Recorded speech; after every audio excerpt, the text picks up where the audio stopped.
Bien, donc on se retrouve aujourd'hui pour un nouveau point de situation lié à l'épidémie de Covid-19 en France.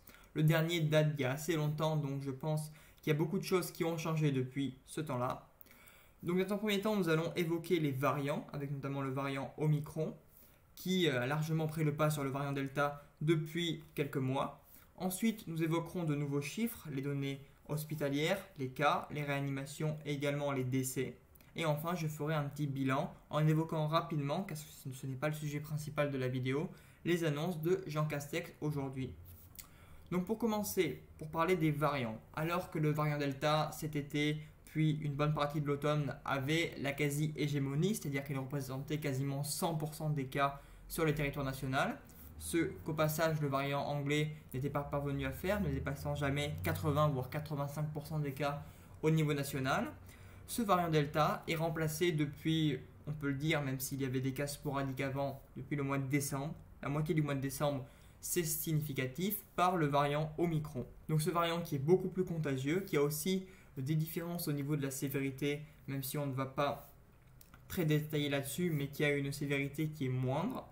Pour autant, ce variant, il est loin d'être négligeable, puisque actuellement, il représente plus de 96% des cas positifs. Maintenant, si on regarde les chiffres un petit peu plus traditionnels, si j'ose dire, le taux d'incidence, il est très élevé, 3245. Autrement dit, sur la dernière semaine, 3,25% des Français ont été testés positifs au Covid-19, c'est-à-dire près d'un Français sur 30. Et ça ne comprend que les personnes qui se sont faites tester. Le taux de positivité est de près d'un quart. On n'avait jamais connu, lors des précédentes vagues, un taux de positivité aussi élevé. Paradoxalement, ces derniers jours, alors que l'on a eu des augmentations faramineuses de 60, 70, voire 80% d'une semaine sur l'autre, peut-être même un peu plus, il faudra regarder. Des augmentations relatives qui n'ont toutefois pas dépassé celles de l'été, mais étant donné qu'on partait d'un plateau avec delta très élevé, forcément nous sommes très rapidement arrivés à un nombre de cas énorme. Et en ce qui concerne la tension hospitalière, elle est de 74,5%, et on verra qu'il y a une certaine décorrélation entre des cas qui n'ont jamais été aussi hauts et des réanimations qui restent à un niveau moindre que ce qu'elles ont été lors des précédentes vagues. Donc on descend un petit peu. Au niveau des admissions en soins critiques, chaque jour 286 personnes sont admises en soins critiques. Attention, les soins critiques, ce n'est pas seulement la réanimation, c'est la réanimation et d'autres services qui sont attelants.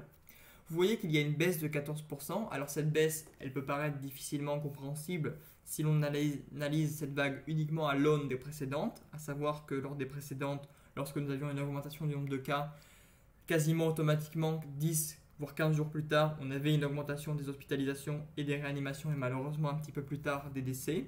Là, on voit qu'il y a une décorrélation. Alors elle est évidemment pas totale, alors que nous avons eu une énorme augmentation des cas, les admissions en réanimation en soins critiques ont évidemment augmenté, mais alors que ce taux se réduit, comme je l'ai dit, qu'il est actuellement seulement de 14%, même si, attention, il semble repartir légèrement à la hausse, c'est-à-dire qu'on pensait pouvoir atteindre un plateau, et comme vous voyez ici, depuis quelques jours, ça semble repartir légèrement à la hausse. Eh bien, ces admissions en soins critiques, elles, sont sur une pente descendante. Au niveau vraiment du nombre de patients en réanimation, il semble avoir atteint un plateau, un peu en dessous de 4000 personnes en soins critiques. Donc c'est quelque chose d'assez positif pour le moment, même si c'est évidemment énorme. Pour vous faire une idée, avant le début de la crise, nous disposions environ de 5100 lits de réanimation qui ont été portés ensuite à 5800 lits de réanimation. Alors il ne faut évidemment pas faire le pourcentage 3800 sur 5100 ou sur 5800. Les lits ont pu être augmentés du fait de déprogrammation. Les dénominations entre soins critiques et réanimation ont parfois été assez confuses, mais voilà, c'est quand même quelque chose de très élevé, de quasiment inédit pour une seule pathologie. Et enfin les décès, malheureusement, plus de 200 décès, 216 précisément, sont recensés chaque jour dans notre pays en moyenne sur 7 jours. C'est une faible hausse relative de 4%. Et ce nombre de décès, même s'il reste très élevé évidemment pour une seule maladie, reste en dessous des précédentes vagues où nous avions atteint plus de 400 voire plus de 500 décès par jour à l'hôpital, notamment lors de la première vague, avec un nombre de cas par jour qui était nettement plus faible. Si vous regardez les taux d'incidence avec des échelles qui ont malheureusement été modifiées, vous voyez que l'ensemble du territoire métropolitain est concerné avec des taux d'incidence qui dépassent dans la totalité des départements 1000. C'est-à-dire que dans tous les départements métropolitains, plus d'un Français sur 100 a été testé positif. Plus d'un habitant sur 100 a été testé positif sur les 7 derniers jours. Et enfin, comme vous pouvez le voir, la vaccination des doses de rappel, qui avait connu un creux pendant les fêtes, qui était bien remonté et qui maintenant est en légère baisse. Alors plusieurs explications pour cela. Peut-être des personnes qui ont été contaminées et donc ne peuvent pas la faire tout de suite. Ou alors on peut tout simplement dire que l'on a déjà beaucoup de personnes qui ont fait leur rappel et peut-être que les candidats sont désormais un peu plus faibles. Donc je vous propose désormais une échelle un petit peu plus large des hospitalisations et des réanimations depuis avril 2020.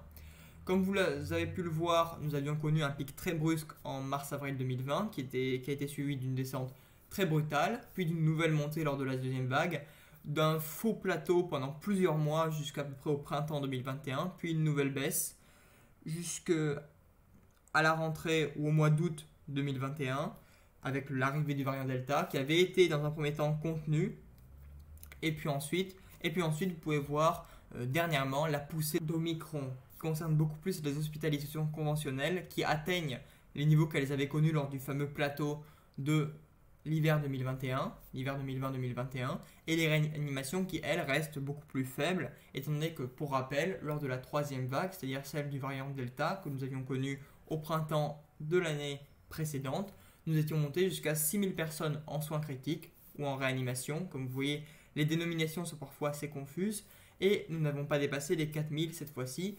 Donc merci à tous d'avoir regardé cette vidéo, je vous invite à la liker, à la commenter, à la partager et à vous abonner à la chaîne. Merci, on vient de dépasser les 150 abonnés, ça me fait très plaisir.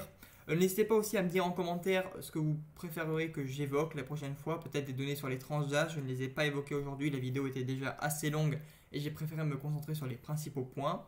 Et également à vous renseigner sur les mesures qui viennent d'être annoncées aujourd'hui par le Premier ministre Jean Castex, qui concernent notamment un allègement des mesures annoncées en fin d'année 2021, concernant la consommation dans les bars debout, le port du masque en extérieur et les grands événements. Merci à tous d'avoir regardé cette vidéo. Au revoir.